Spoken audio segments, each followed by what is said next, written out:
All right, let's jump right into this explainer because today we're completely redefining what an AI system can actually pull off out in the real world. We are really moving past the days of just asking a chatbot to write a polite email or summarize some dense PDF. What we're looking at now is a totally fascinating shift in AI engineering. We're moving away from passive information retrieval and diving headfirst into something called the Agentic Pattern. Basically, this is all about how AI uses actual tools to interact with the world around it. It's a rapidly evolving, highly experimental field, but man, it represents absolutely one of the most promising frontiers in tech right now. So, you've probably chatted with an AI, right? But how does a text generator transition into an active system that can actually execute real tasks? For a long time, we viewed large language models as highly sophisticated autocomplete engines. You give them a prompt, and they just predict the next best words based on all their training data. But when we want an AI to execute a complex real-world task, like pulling live data, crunching some numbers, or sending off a report, simply predicting text is nowhere near enough. If you want an AI to book a flight for you, it can't just write a nice little fictional story about booking a flight. It actually has to click the buttons and buy the ticket. We have to bridge that gap between just generating words and actively taking steps to alter the environment. And that brings us to the AI agent. The crucial point here is that an agent isn't just blindly guessing the next word in a sentence. It is actively observing its specific environment, making decisions, and taking meaningful action. At its absolute broadest definition, an agent is anything that perceives and acts upon its surroundings. For a gaming agent, that environment is the video game itself. For a web scraping agent, the environment is the entire internet. What makes these agents so incredibly powerful is the specific set of tools they have access to. It's the fundamental difference between asking a model some random trivia question and asking it to actively research, summarize, and publish a full article on your behalf while you're asleep. Think of a standard foundation model without any tools as a literally brilliant mind, just locked in a totally empty room without internet access. Giving it tools is essentially like handing it the keys to the outside world. Without them, a foundation model only knows what it memorized during its pre-training phase, which, as we know, usually has a strict cutoff date.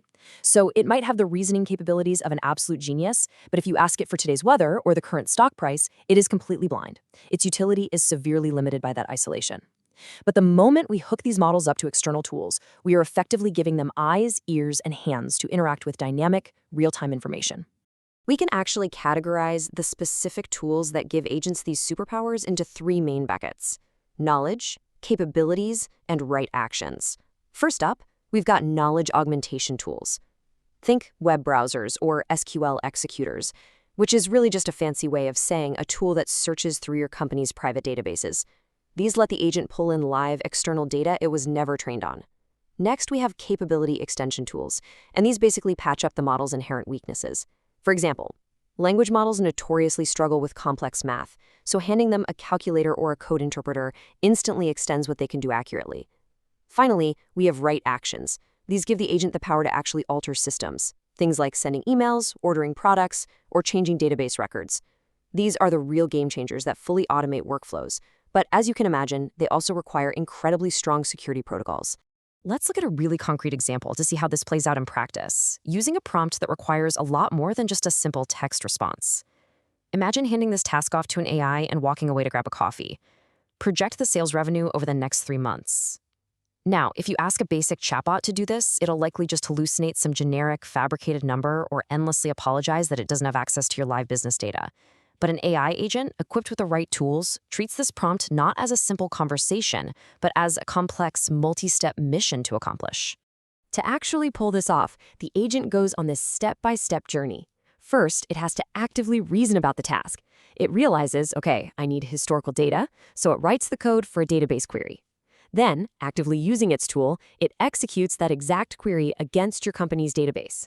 It analyzes the retrieved information, and here's the cool part. If the data isn't quite right, it might pivot and generate a totally new query.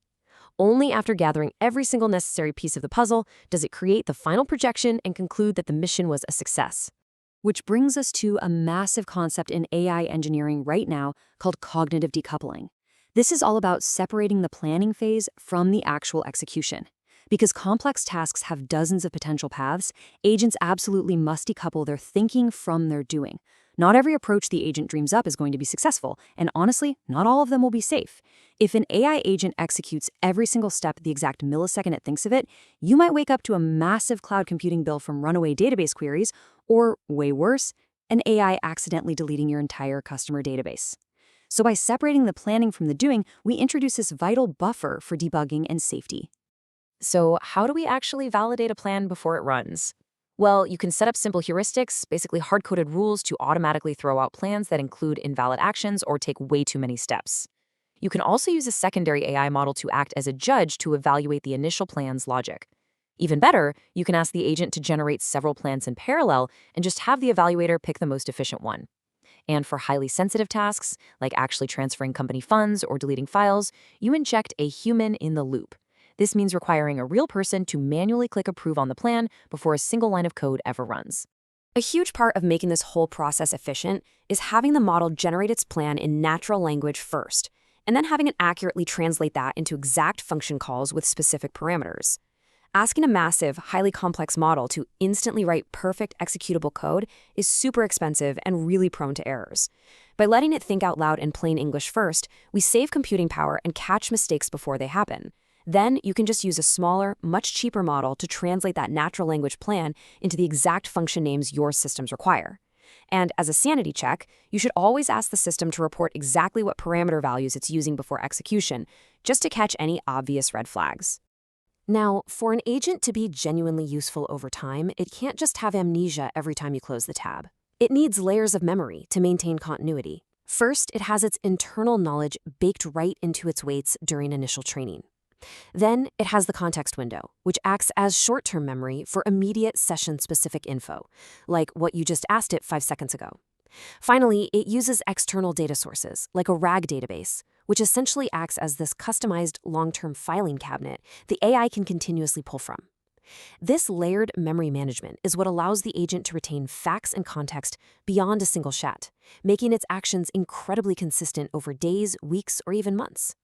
But let's bring this back to reality for a second, because out in the wild, you almost never get a 100% success rate right out of the box. As agents take multiple steps, they face what we call compounding errors. See, compared to simpler AI applications, agents require incredibly powerful foundation models. Why? Well, think about it. If an agent is 90% accurate on one step, but the task requires 5 independent steps, 90 times 90 times 90, suddenly your overall success rate plunges to around 59%. A failure early on completely ruins the entire output. The stakes are so much higher here because agents have access to powerful tools, meaning a failure isn't just a funny typo anymore, it's a failed real-world action. So when these systems inevitably hit a wall, we have to troubleshoot. And to do that effectively, we have to distinguish between a planning failure and a tool failure. Think of a planning failure like a brain freeze. The AI hallucinates a tool that doesn't even exist, or it feeds the wrong parameter values into a valid tool because it totally lost track of its goal. A tool failure, on the other hand, is more like a broken hammer. The AI knew exactly what it wanted to do, and it formulated the perfect plan, but a permissions error blocked the door, or the API itself crashed and spit back some poorly formatted response. Identifying exactly which failure occurred is always step one in fixing the workflow. Because agents can fail in so many incredibly nuanced ways, engineers track some very specific efficiency metrics. We measure the average number of steps it takes. We track the computational cost in fractions of a cent. We look closely at the duration of specific actions to identify painful bottlenecks, like a database query that constantly times out. And finally, we compare the agent's performance directly to human baselines. At the end of the day, engineers are tracking all of these metrics to answer one simple, crucial question. Is this AI agent actually saving us time and money, or is it just creating more busy work to fix its mistakes? As these agents move way beyond passive chat to actually executing highly consequential workflows, we've got to step back and ask ourselves how we manage the profound responsibilities and risks of this new technological frontier. The more capable an agent becomes at manipulating databases, sending communications, and interacting with the live web, the more absolutely critical it is to ensure it operates within appropriate, strictly defined boundaries. Proper oversight here isn't just a best practice, it is a literal necessity. What safeguards are we going to need when agents aren't just summarizing our emails, but are actively running our businesses? That is the real challenge ahead, and it's something we all need to be thinking about.